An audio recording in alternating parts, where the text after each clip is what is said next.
see. Okay, good morning, everyone. I believe people are still popping on the call. Welcome to the May Savvy Seniors Living Seminar 2021 in our fourth full year.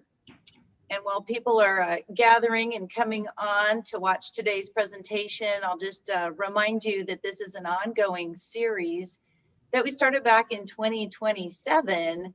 And the whole goal was to offer free education and empower and engage and educate the 65 plus folks that live in our communities. And we try to be focused on housing related issues. And sometimes we go a little farther afield, covering things like senior scams and emergency preparedness. But ultimately, it's all about our home and our health and aging successfully.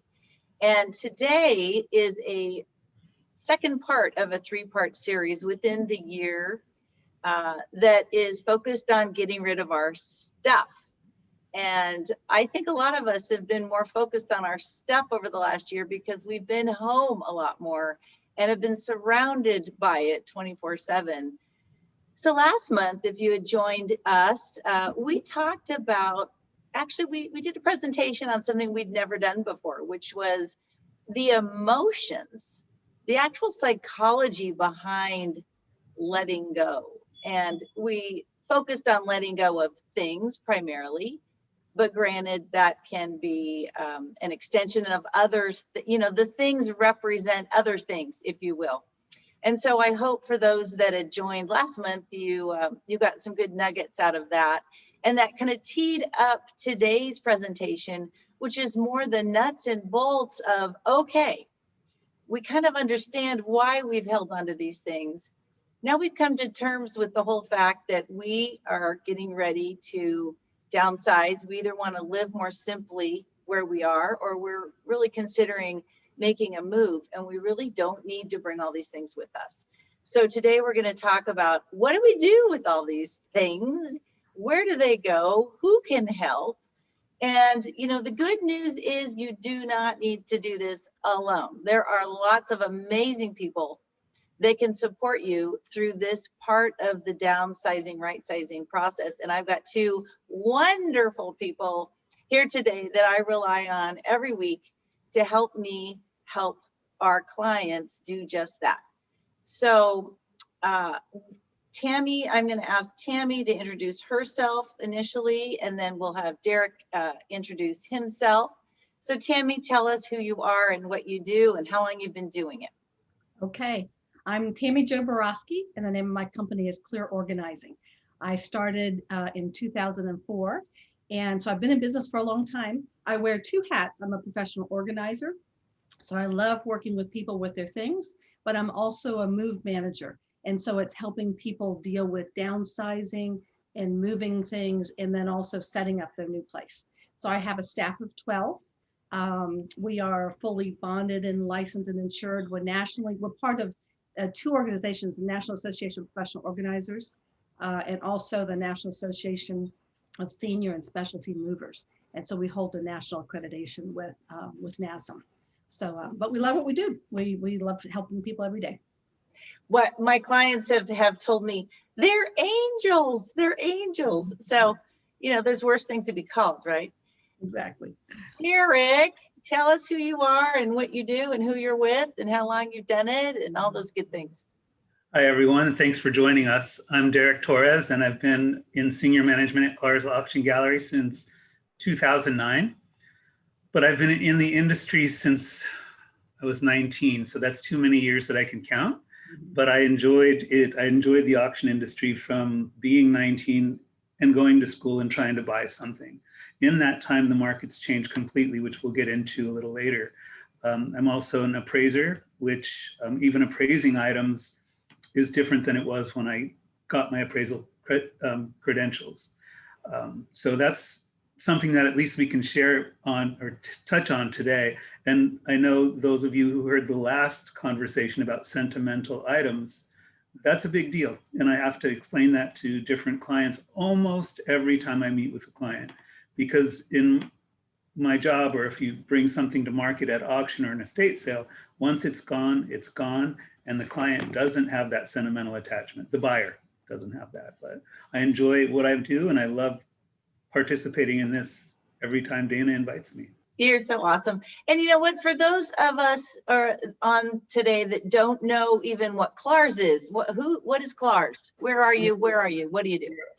Thank you, Dayna. We're a full service auction gallery in Oakland, but we represent clients all over the country, both large and small clients. It doesn't matter. Most recently, the Robin Williams estate.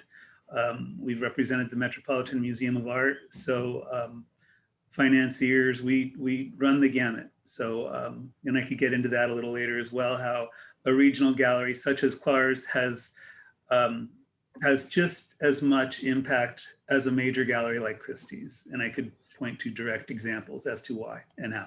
Wow, that's awesome. So, and I guess I would be amiss if I didn't introduce myself. I always forget to do that. I am Dayna Wilson. I'm a seniors real estate specialist and downsizing diva, as some people jokingly call me, with Keller Williams Realty East Bay. And I got my license in 2006. Initially started out in securitized real estate investments and then dipped my toe into residential, never looked back. And then I soon determined that my favorite peeps to work with were people really 55, 65 and older, my age and older. And so I've been focused on that demographic ever since. And we're just very blessed that every year, you know, business continues to grow. And with that, we continue to add different concierge services and things that we can do to make people's lives easier through this very stressful transition called moving, really. So before we dig into Tammy and move management, I thought I would touch on estate sales because it is a piece of this whole process. And I wanted to just tell you a little bit about what they are and maybe what they're not. So they're not garage sales. They're very different than a garage sale. Estate sales are usually associated with someone that is moved and now it's time to dispose of all the items left behind that they didn't take with them. There are so many different types of estate sale companies. And so I wanted to kind of go over kind of what they could do for you and what you might want to think about and questions you might want to ask them when you are considering hiring them. So they will come in and they're going to evaluate your things. They're going to set up your items to sell, price them accordingly. They're going to monitor the sales and the flow of traffic. A good estate sale company has security. They are inviting their database. They do the advertising, the marketing, the pricing. Some of the companies that we use actually are members of the, I think it's called the Ashford Institute of Appraisals or Appraisers, no, Antiquities, maybe. That's the name, right? Right, Derek? I'm not sure about that one. The Ashford Institute, okay. Yeah. So they say they can do also some personal appraisal of items. And if they don't know what something's worth, they're going to do the research for you.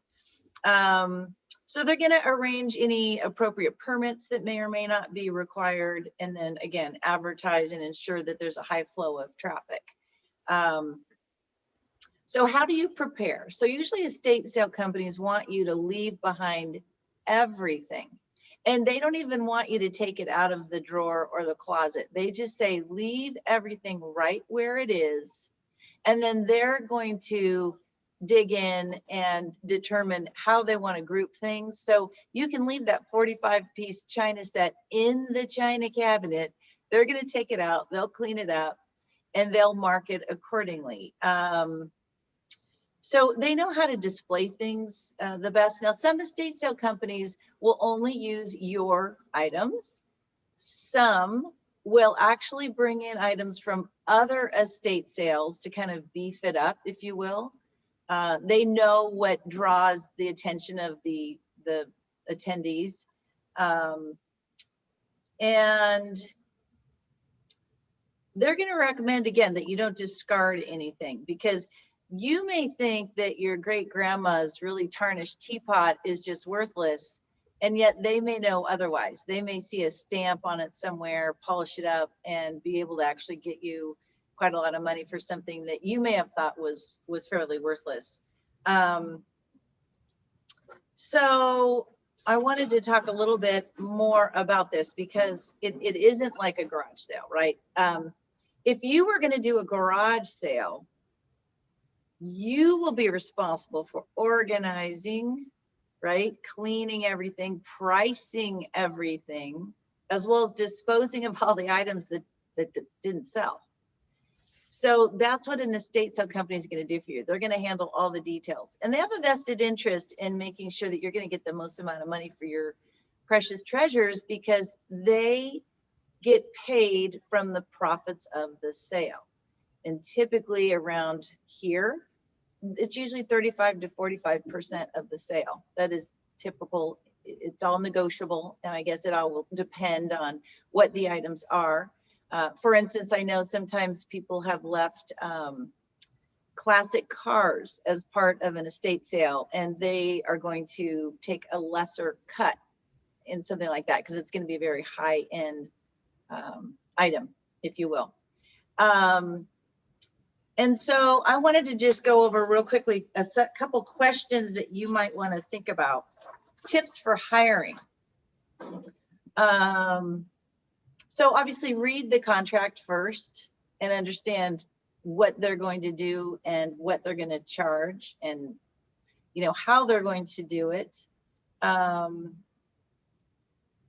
Find out if they're appraisers or not, and if not, and if there's something that they or you think might have a higher value, you can call someone like Derek, and he can come and tell you if it's something that maybe should be held back. Now, if there's something that is unclear of the price, you can always set a reserve on it. So if it doesn't sell for the price that you want for a number of items, then they don't sell it, and then you get it back, and you get to choose what happens to that item, if you will.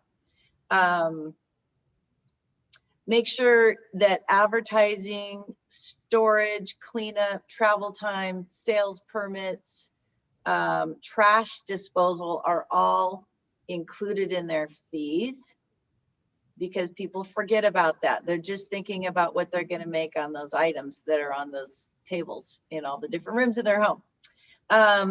What length of time do they need to set up the sale? So we just had a sale on one of my listings this week, and they needed 3 days to set up. Their sale was 2.5 days, and then they needed a day and a half for cleanup. So it doesn't just happen in a day. So we need to plan that out and see how that falls in the timeline. Sometimes we actually don't have the time, based on other financial needs, to do an estate sale. Sometimes we don't have enough things to do an estate sale. So that's another problem or challenge, if you will, that most estate sale companies are going to want to see a total sale of somewhere on the low end, 7,000 to 10,000. Some on the higher end is 10, 15,000 plus. And then again, they're getting their, let's say, 35% split in that amount, if that makes sense. I hope that helps. Do they offer a private pre-sale for family and close friends if you request that? That might be something you want to think about.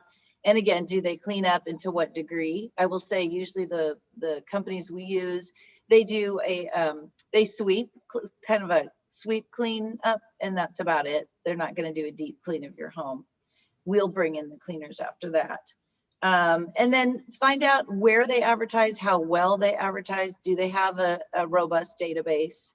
That's really important too, because you want those crowds coming in, creating that auction effect, if you will.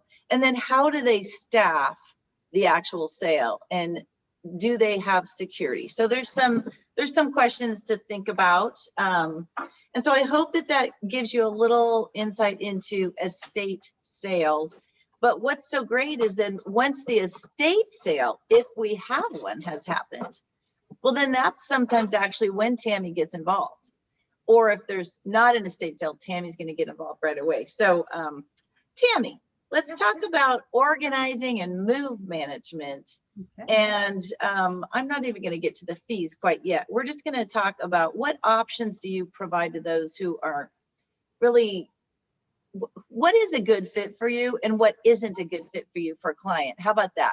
Sounds good. Sounds good. Okay. Can I add a couple points with that estate sale? You betcha. One question a lot of my clients have is, do I have to be gone before the estate sale happens?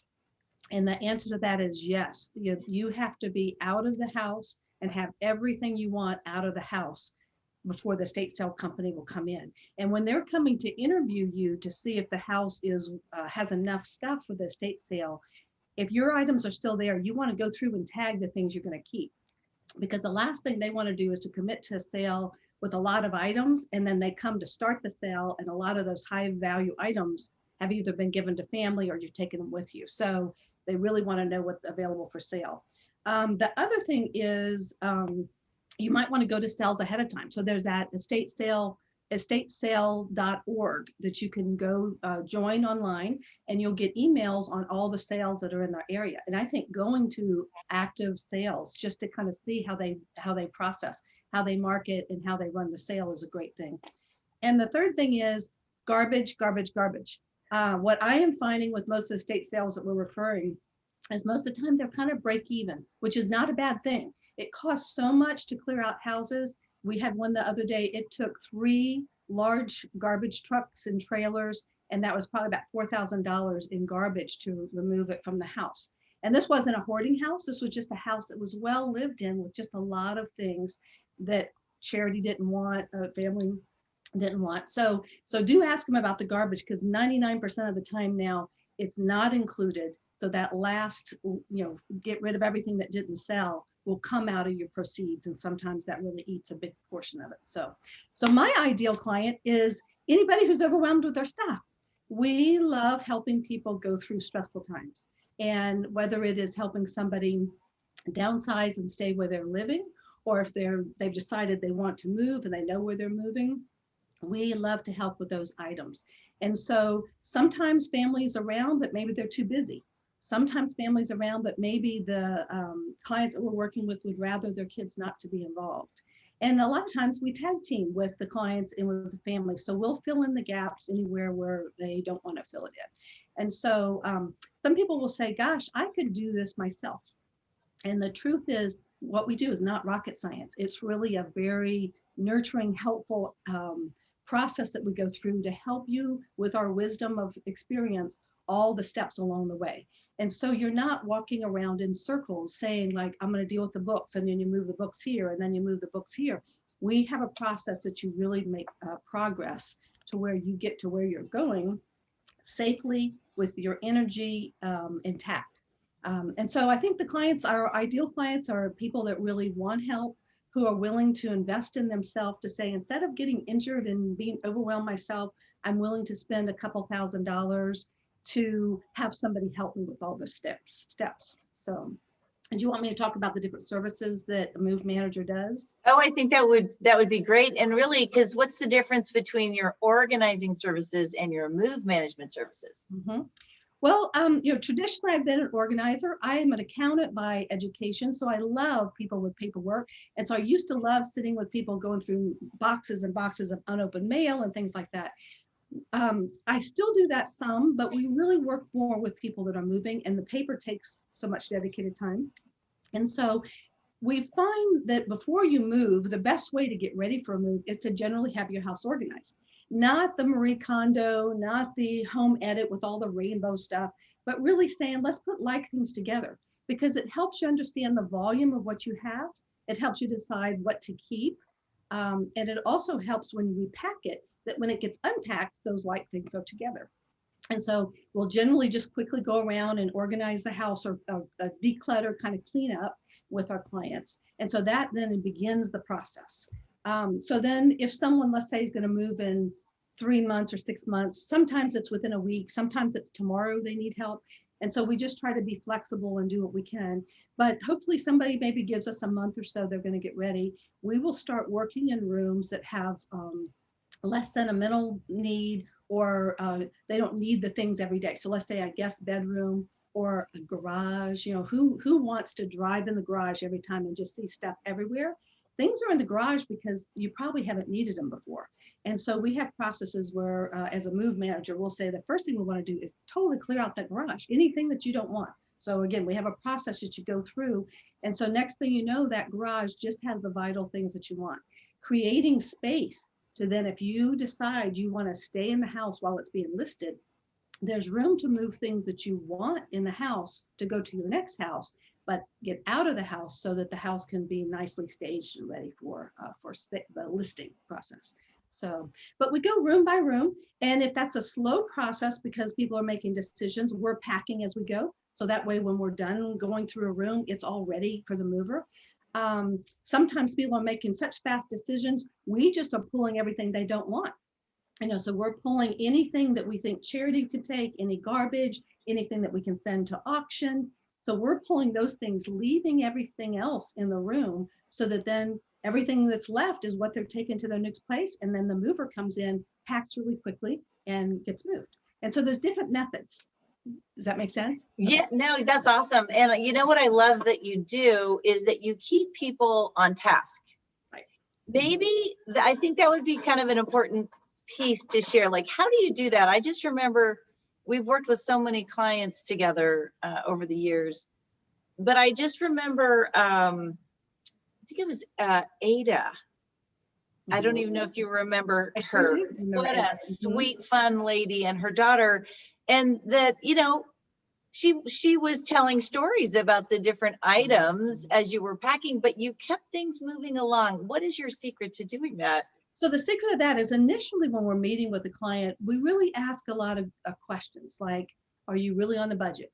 Or how are you feeling about this move? Part of telling stories is part of letting go. It's a grief of letting go. And some people say, if I start stories, you need to stop me. Or if I start telling stories, thank you for listening, because I need to just go through this and accept this, that this is happening to me. And so whatever they say, that's what we do. And a lot of times they'll say, keep me going, keep me going. So we will very gently continue the process, say, I love that story, keep talking, but we're going to keep making progress. So we really focus. The other thing is we really encourage people not to what we call popcorn around. You know, you don't start in this room, do a little bit, and then start in this room and do a little bit. There's a real focus of saying, we're going to focus in this room and process it, i.e. set aside charity, set aside garbage, decide what's going to be packed. We really make all the decisions so that if you're ready to move the next day, that room is basically done. So that's another thing. You know, what our clients do a lot, we have an internal term and it's called an MSA, and I'll say it in a nice way, but moving stuff around. What we find a lot of times, the reason why clients finally call us is they're spending so much time just like moving stuff from one place to the other. And so we don't really allow that.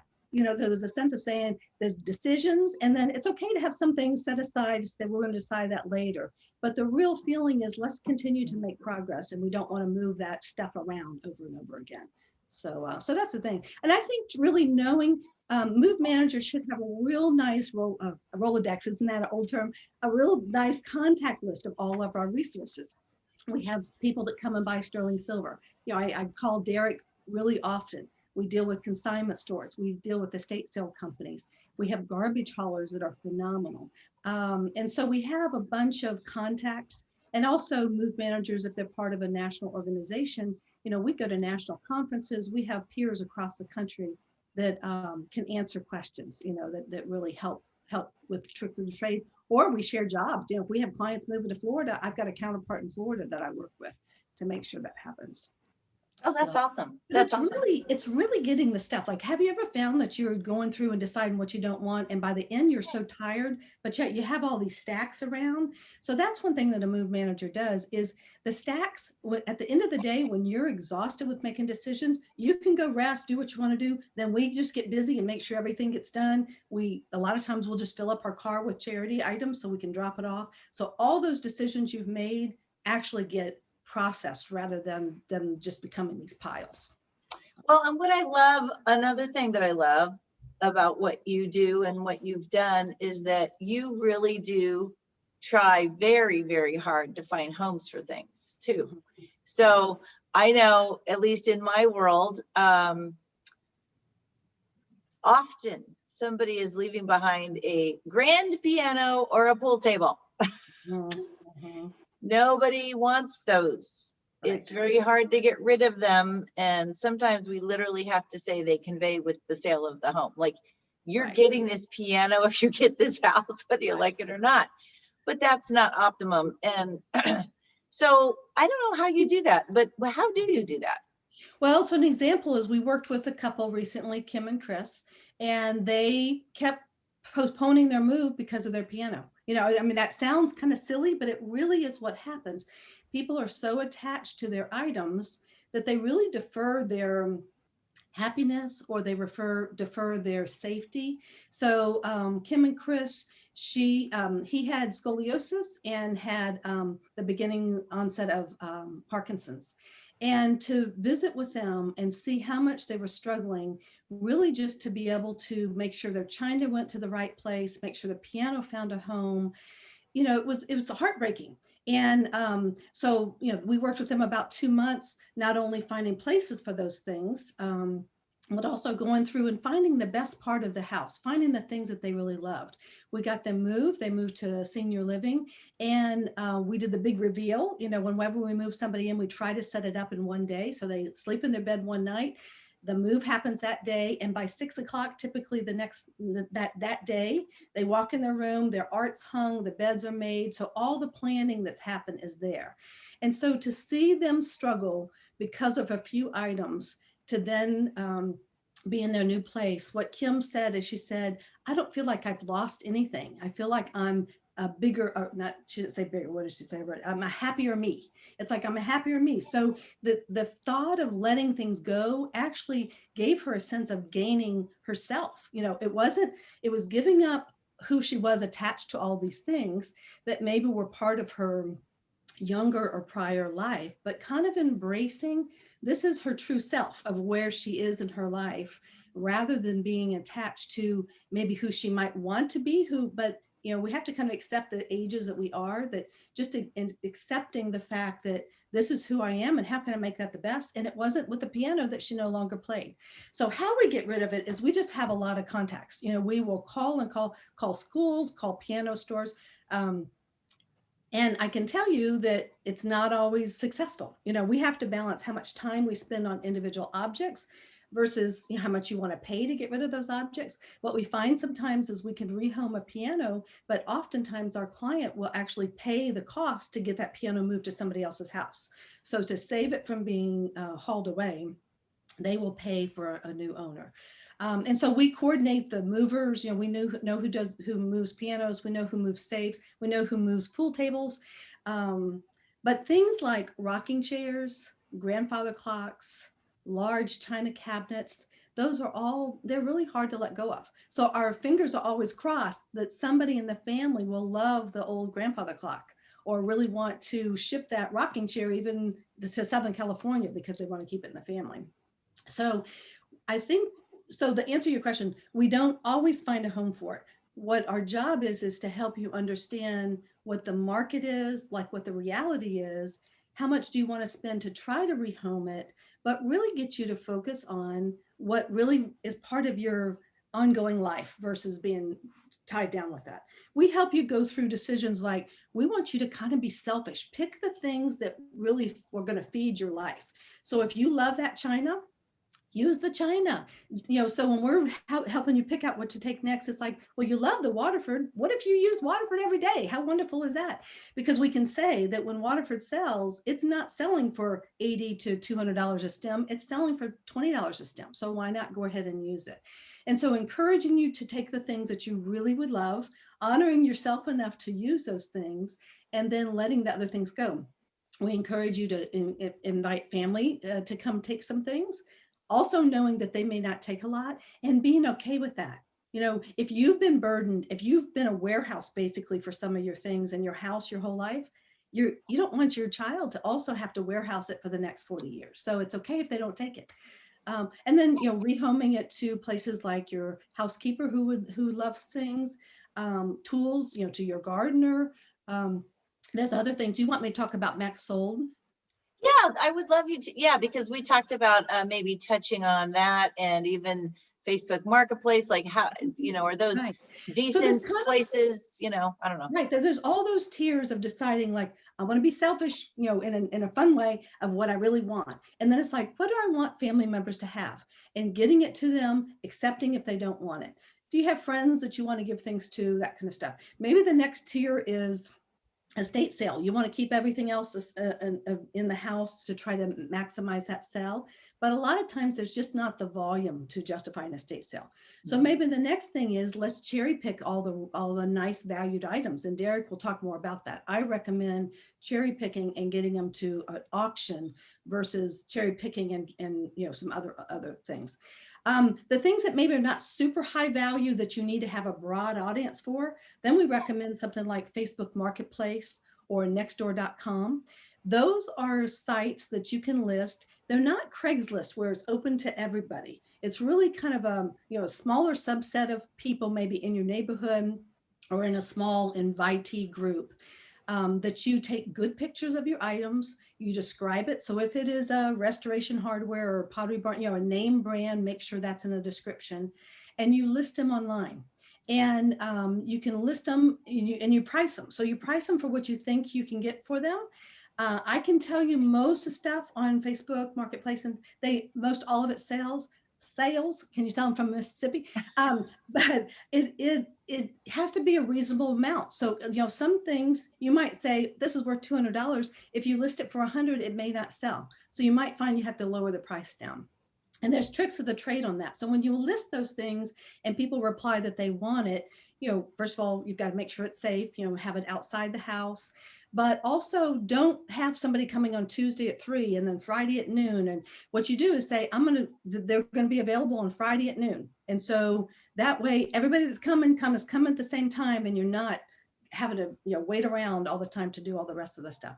The other trick that a lot of people don't know about right now is let's say you have some decor, maybe some candlesticks that you love. If you find somebody on Facebook Marketplace that likes those candles, what you might want to do is open up your garage, set up a table, and put all those other candlesticks you have or any other decor you have in the house on the table. So when that person comes to buy those candlesticks, they're probably some of your best customers that you can kind of have your own mini garage sale right there. You're not having to pay any commission or anything else. So it's like if they like your taste in this, they might like all those other things you have, and you can negotiate a price at that time. So that's kind of a way to not have a garage sale, but yet not have to list everything individually. So yeah. Then there's something else called Max Sold.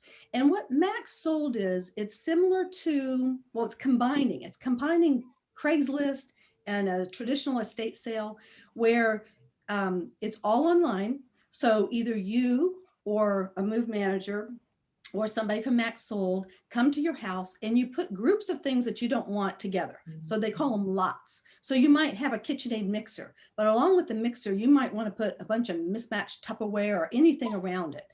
And so you have all these lots, you take pictures of it, short description, that's loaded into the Max Sold website.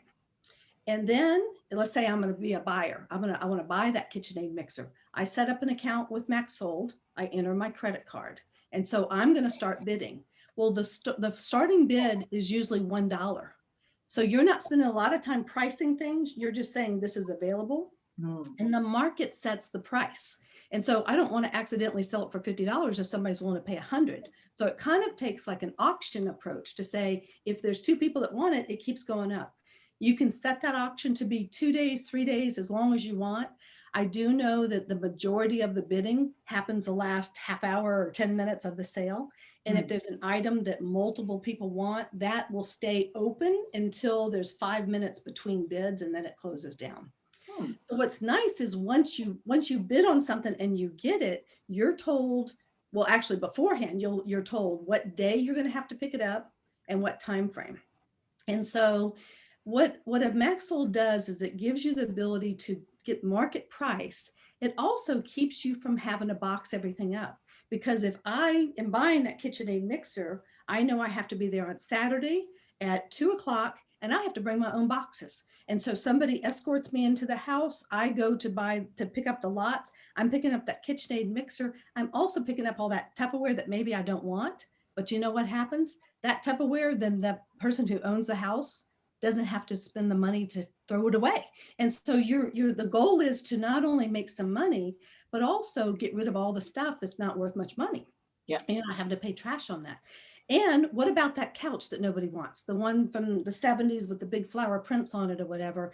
In Max Sold, you list that, and hopefully somebody will bid $1 on it. Yeah, you're not making money, but you're not spending the $300 or $200 on the truck to get rid of it. And so it's a good way to clear out the house. Again, you're not going to make tons of money, but it's a way to not have to spend so much on the garbage and things like that. So with COVID, Max Sold has changed a little bit. Because you do have to spend time to put these lots together.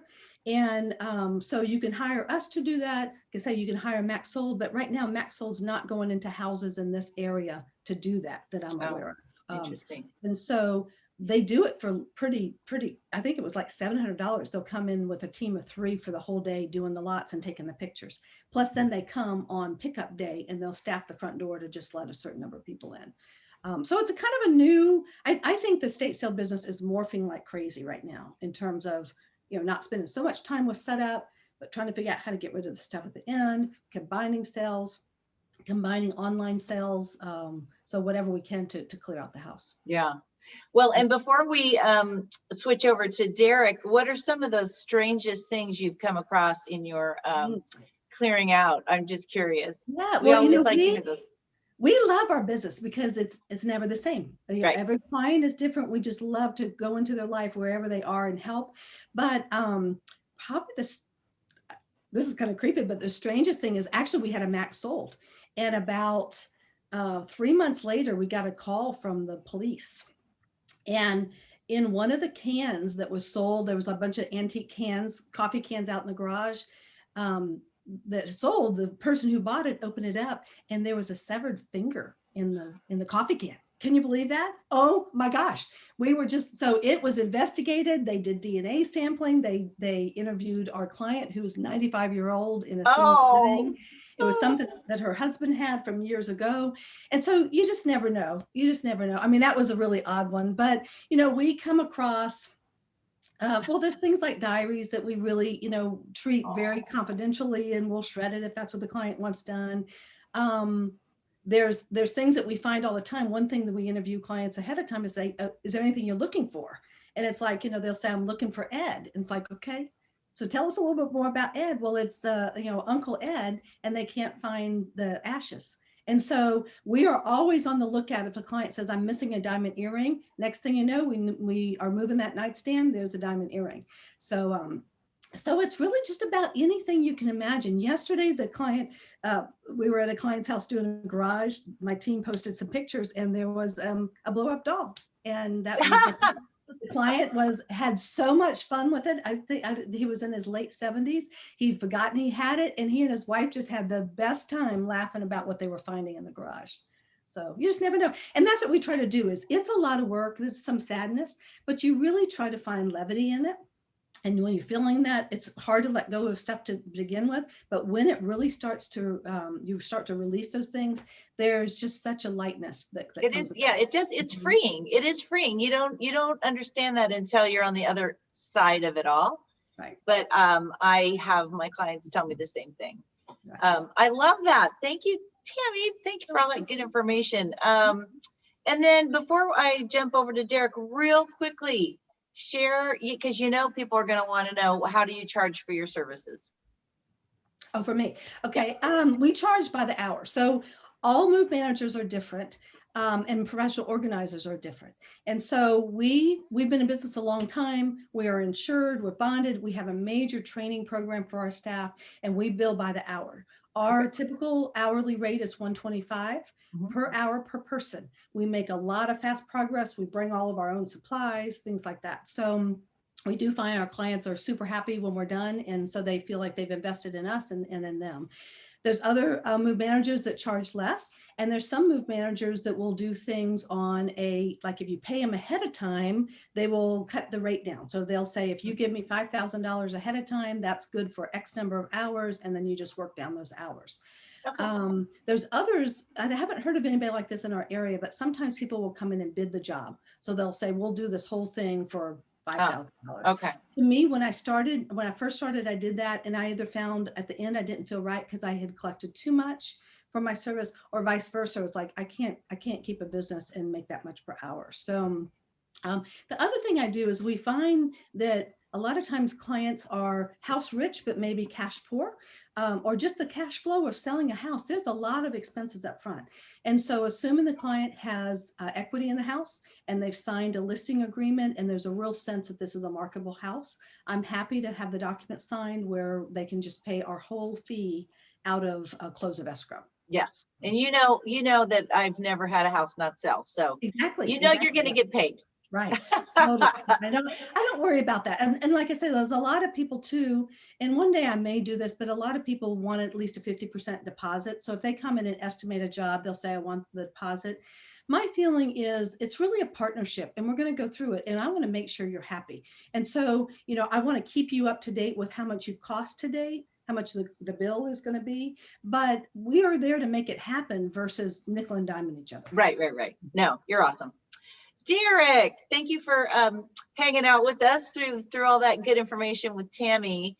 So now we're going to talk about what you offer, and your gallery offers a lot of different services, evaluation, in-person and online auctions, consignments. You work with estates and trusts. So why don't we talk a little bit all about the services, and then we'll dig into some more details.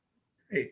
And I think just to be clear, what Tammy Jo, what Clar's Auction, what any of us do is provide a service. And so another factor of service that Clar's offers is also appraisals. So we do estate tax appraisals, not divorce as much as, date of death, equitable distribution, appraisals such as that. We also have, we don't have in-person bidding at this point since COVID, or in-person valuations, but that is something pre-COVID that we did as well. One interesting fact with COVID, we were predicting a very, very big hit quarterly because we didn't know how the market would react to COVID. And it was the contrary. We found there were more buyers than before. And the sales were bigger than the year prior every single month. And we had our, in June, I'm going to just have one point to make via the COVID situation and a set of Warhol prints we had in June. The prints sold for $817,000. And the last time those prints came up for auction was at Christie's in 2014, and they brought $450,000. Wow. So it once again shows that just because you consign at a major gallery, it may not do, it may do just the same or worse, with all due respect to those galleries who we work with as well. On major estates, we work with both Christie's and Sotheby's on major estates. We are a full service gallery. We no longer offer broom sweep services. We did when I first got hired here because we just thought it would be a service to offer the client, and soon found out it's cost prohibitive to both the client, like Tammy Jo said, and us, if we had our logistics team over there helping. And so that's something we stepped away from. I enjoy working with move managers. I love working with Tammy Jo, and I like going in max sold to see what's of value there, where a stronger market is better for the item. And to give you an idea of our exposure, which I find fascinating, we go live with our sales 10 days before the auction. Within 10 days, we get 300,000 hits to our online catalogs, and we sell literally around the world every month. So if something needs that exposure, you want to open it to the widest market. But grandma's rocking chair has no market except for maybe grandma's daughter or grandchildren. And that's what we find hard to sell. And that's also hard for me to go into a home and break the news to the trustees or the family in a kind and caring way, because we all have family and we all live with stuff, you know, and it is tough. It is tough to find potential new owners for that property. And that's why in some cases, I think Tammy Jo alluded to, give it to domestic help, because if they knew the decedent, at least they would also care about this item, you know, and it's going to a good place. And I'm working with an estate in El Cerrito now where they're taking a lot of property, and I'm grateful for that. You know, property that I couldn't sell, it's going to stay in the family. And I'm really happy for that, because when I go through, what I initially do is let the clients know where the market is, where the auction market is. And regardless of what the final end result's going to be for that client, I also suggest that a third party, such as an auction gallery or someone with that knowledge, goes through and lets the estate know where the value is. So one sister who has a really good eye doesn't pick out the 4 most valuable things in the home, and the other sister picks out 4 things that she loves that are a fraction of the value. So, and I can't tell you how many times I've seen that, but you know, I don't get involved in family dynamic, but it is nice if it's all equal, if that makes sense. Yeah. But it is good to get another set of eyes. And I know we're getting short on time, but another point I'm making as far as that goes is I went to an estate sale and I was writing an appraisal, and I may have shared this story, but not today. So hopefully no one that's here has heard it, but I went to an estate sale, and it was on a Sunday. So typically Sundays, all the dealers have gone through, everyone's gone through. It's like watching a rerun the 4th time. So I went in and there was a major painting on the wall. And I asked the estate sale person how much the picture was. And she said, I sold it on the first day. I sold it on Friday for $20,000. And she was happy, the family was happy, but it was a $150,000 picture at auction, you know, and it ended up selling to a dealer. So although the family was satisfied with it, there was money left on the table, I guess is what I'm saying. And it goes back down to just pointing out those things, you know, and it happens more often than not. And I'm still learning, you know, I've been doing this over 30 years, but I'm not done learning. And that's why I love what I do, you know. Our commission is based on a sliding scale, depending upon what the item sells for. And so I typically don't recommend any item at $100 or under to come to market at auction. There's max sold, there's other avenues that are going to be better for the item. And even, you know, over 100 to 1,000 is suitable for auction in some cases, but our fee is 29%. Over 1,000, it starts falling dramatically. It falls to 20, and then over 3,500, 15. And, you know, over 7,000, it falls to 10. So it just continues to go down as the price goes up. And from your neck of the woods, actually, from Lafayette, Orinda area, we had the opportunity to sell a pretty important ring, and she was going to either bring it to market at Christie's or Sotheby's. She chose us. I went to her home and just spoke with her, and she was a lovely woman, and we sent it to GIA to get it certified. And this was just in March that we offered it for sale, and we ran it at 200,000 to 300,000, and it brought 350,000. And so she inherited that ring, and it goes back to that thing. She said, I don't need this ring. I need to help my grandchildren. And, you know, whatever the ring sells for is going to help my grandchildren. And I love those stories. And stuff is just stuff in the end, you know, but we think that we provide a good avenue to sell the property at auction. So, you know, there's the auction, and then, so talk about in-person auction versus online auction, because that is kind of confusing to me too. Okay, so in person, so all of our sales are simulcast online, Okay. All of them, even pre-COVID. And we have one of the widest internet reaches in the industry. But pre-COVID, we would have people in the room, like you see on TV with people raising their paddles. And that doesn't happen anymore because of COVID. But even pre-COVID, 70% of our business was online, meaning our successful buyers were bidding online. 30% was, we call it in-house.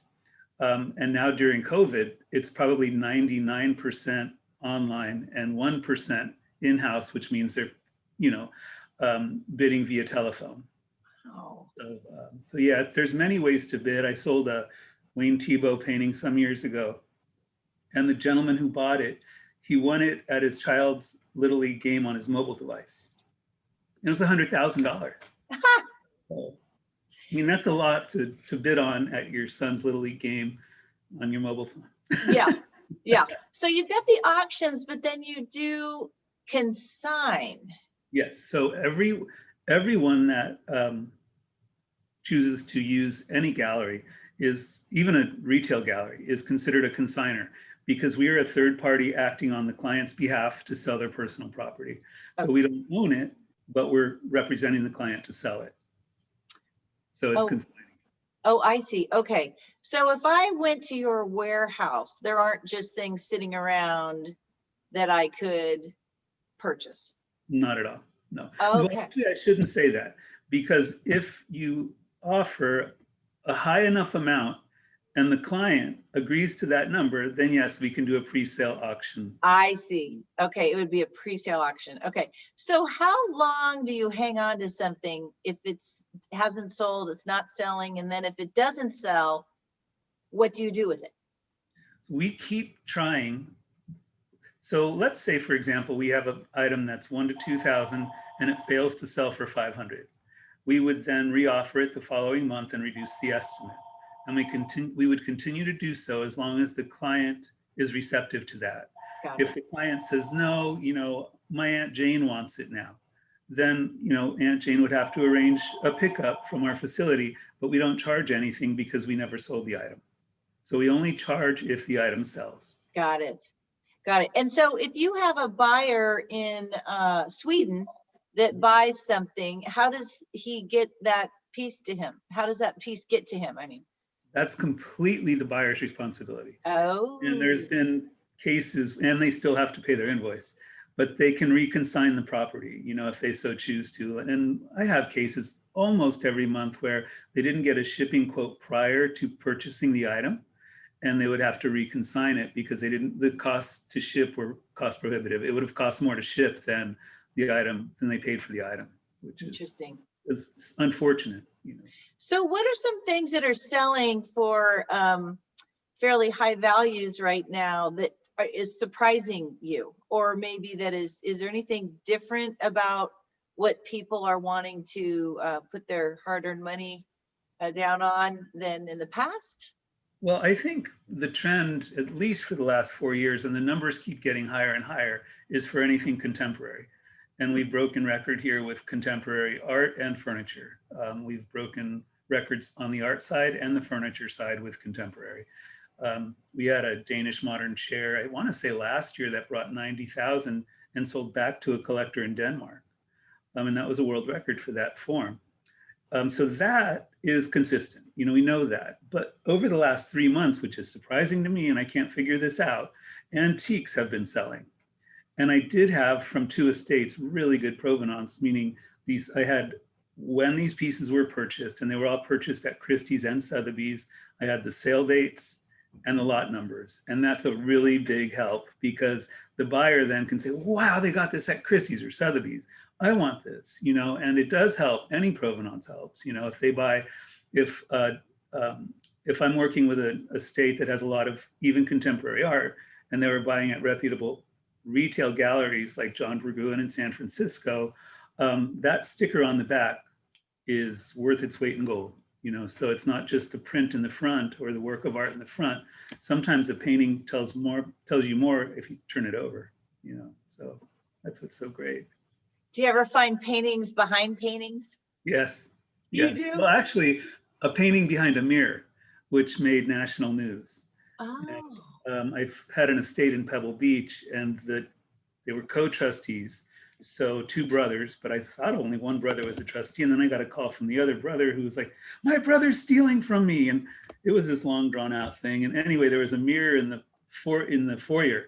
And I knew who made the frame. It was a pretty rare frame. So I asked my crew to bring it over to the gallery to sell, but I had to take the paper off the back of the frame to make sure it was Newcomb Macklin, who I thought it was. And when I took off the paper, there was canvas and a stretcher bar. So there was a painting back there. And we took it all apart. It turned out to be a rare painting from a North Carolina artist. and it sold back to North Carolina for, I want to say 50,000. But it made national news because this picture was long thought lost. And here it was behind a mirror all these years. And the brothers didn't know. I guess mom bought it as a mirror. So you never know. You just never know. Isn't that fun? It's like a treasure hunt. It's such a treasure hunt. And so, so tell me if I'm wrong, but when I tell people about what I think might sell with you and Clar's, I say high end, you know, like luxury pieces, or extremely unusual, right, or mid-century. You know, that's partly true. I would say that's very true, but then there's other facets as well.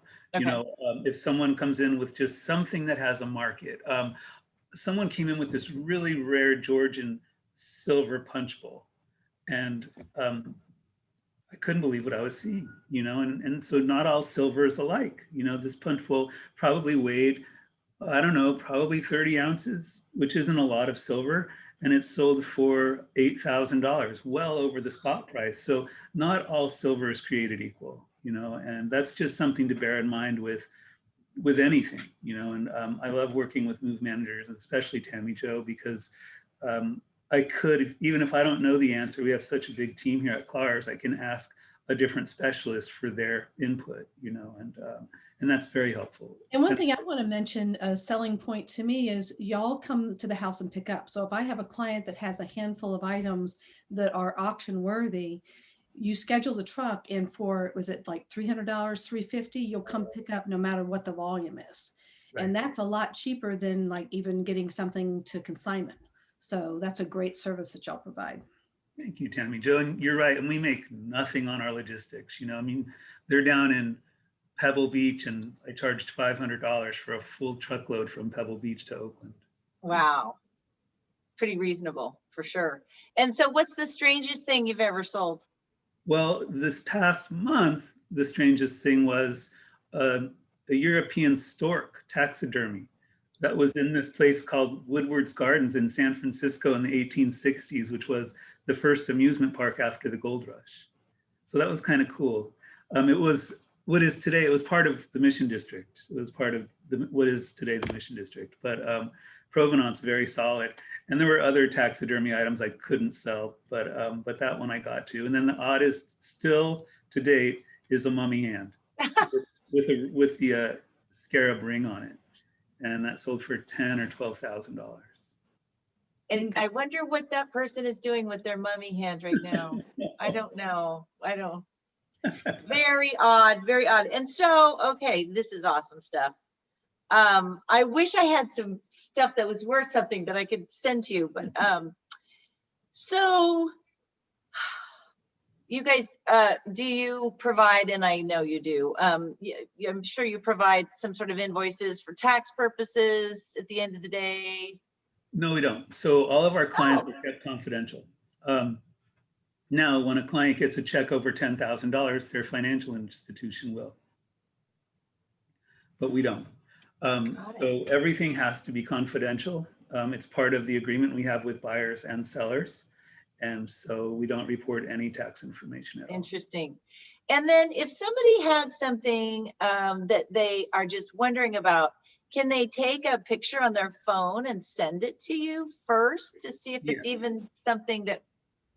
Yes, I get a lot of texts each day with, with, you know, the network, and I think Tammy Jo would agree, it's, you know, we've built a strong network, and that's the whole key to running an efficient business. And I get a lot of texts from move managers or organizers and just, is this worth anything? And it could just be a quick yes or no. You know, I mean, it doesn't have to be long and drawn out because the relationship's already been formed. So they just need a quick answer, you know. But yes, I get that all the time. And what about a client? Like, what if I have a couple clients that have things? Oh yeah, no, that as well. They just have to do an introduction like, hey, Derek, so-and-so gave me your number. And yeah, I get that too. Got it. Okay, that's helpful too. Awesome. Well, I'm going to see, because we have covered a lot of ground as we do every single month. Let's see if we have any questions here that we can get to. Okay, aha. Okay, Tammy, here's a question for you. Do you handle work spaces like an office? And do you offer counseling? Do you offer counseling clients regarding items, hoarding, I- underlying issues, regardless? Mhm. So I do offer consulting, so if we're in the move, we're mainly in the downsizing, decluttering, move business, but I do offer some clients who all they want is for me to come in and share information, kind of give them a strategy. And so I do offer consulting services with that. And that can be a business that has a lot of inventory. It can be a professional business office with a lot of paperwork. What I'm not doing personally as a business anymore is spending tons of time working like in a business, setting up their financial books, because I have done QuickBooks and all that kind of stuff. So we don't develop big filing systems and things like that, but I do have referral partners in the professional organizing business that I do. I have training in the hoarding situations. That is a very complicated mental health situation. And so I have in the past worked with people. I have in the past moved people that are more in a hoarding. It's not as hard to move a hoarder. We basically just package it up and move it all to the next place. But it's so complicated and it has so many ramifications that that's a business that I refer out, because that really needs to be a whole team that works with someone in that situation to not cause more emotional damage and decide how over time to make progress to improve. So Got it. but I do offer, I charge a higher rate per hour to go in with somebody for a short period of time, give them all my referrals, give them all my information. They can call me periodically for support. So I do have clients like that. I also have clients that we meet with like once a week. I have a team member that will go to different people's houses once a week and just help them keep things going, not housekeeping, but to go through and kind of straighten out paperwork or straighten out, everything that they purchased. Or we do a lot of holiday, taking holiday things out of the attic and setting them up and reversing that. Oh, that's good to know. Let I us didn't know support that. these things. Mhm. Now, if you'd only hang my Christmas lights, that'd be really great. Too much on high ladders. Untangle those dang things. And another question is there a place for smaller antiques, swords, mantle clock, coffee grinder? I think we might have covered that, but is there anything you'd want to add to that, guys? There's various antique stores around. I think what's happened over the years, California real estate is so expensive. So for a place to have a brick and mortar where they're putting things, antiques, small antiques to sell, it costs so much to own that building and to staff it. And there's not a high demand for it. So you're just finding a lot of those smaller consignment stores and antique stores just really dwindling. And so it is cherry picking the ones that have higher value, getting those to auction. And then, what's nice is while those consignment stores have dwindled some, things like Facebook Marketplace that doesn't have the audience that Derek has, but still has a Bay Area audience, that would be the next best place because you don't have to pay a commission. So. Yeah. Anything to add, Derek? No, I think Tammy Jo hit it. Unless the sword is like a Tiffany and Company presentation sword, but if it's a fraternal sword, which is what we would typically see, I would certainly recommend Facebook Marketplace. I don't know about even Etsy, if that would even be suitable on Etsy. I'm not sure, but definitely Facebook Marketplace. Interesting. Okay, good. Okay, well, I think that's it for the questions. Is there anything I failed to ask you two that you want to share before we sign off for the day? I Thanks for just inviting me. really want to emphasize, don't keep yourself from living your best life because of your stuff. The stuff is just stuff. Think about your house like you're a bird flying over and it's got all these compartments. Take the roof off. Your house is just all these boxes, all these containers. And so you think those things in those containers are driving a lot of our choices. And we need to not let that drive our life so much. And not everything in your house is precious. We've been talking about all those really the big pieces or the valuable pieces, but even getting busy on stuff like clean out from underneath your sink and just get rid of all the excess that you don't need. That just makes the process so much easier as you're preparing to move. Yeah. Just let go. And there are tricks and things that you can do to start the process on your own. If you want to go it alone, we don't recommend you do this alone, because people call me saying, Dayna, we know we want to downsize, we're ready, but it's going to be 6 months before we go through our stuff. And I'm telling them, no, actually it would be closer to like 2 or 3 weeks and we're ready to rock and roll. And they said, that's impossible. We've lived here for 50 years. But with the help of people like you, it really can be done. And what we find is that we're human and we get busy. So even best intentions, it just really never happens. And 6 months later, they haven't gotten any farther because life happens, or they don't have the energy, or they really are overwhelmed and they don't know where to start. So I agree with you, Tammy. And this is just a piece of the process. Getting rid of the stuff is a piece of the process. And we're going to cover the entire following the downsizing, right sizing method next month, those 5 steps. And the stuff is one of those steps. And so that'll be the 3rd part of the 3-part series. So go visit savvysenioursliving.com and you can see the lineup for the rest of the year. And I am going to try very hard to have us back meeting in person at the Lafayette Library later this year. So let's keep our fingers crossed that we can all meet again in person. That would be so exciting. But I want to just thank Derek and Tammy so much for your time, your wisdom, all that you do for everyone in our community. And thank you for being part of the seminar and webinar today. And have a great day. Have a great day, everybody. Thanks. Thank Bye-bye. you. Bye. Bye.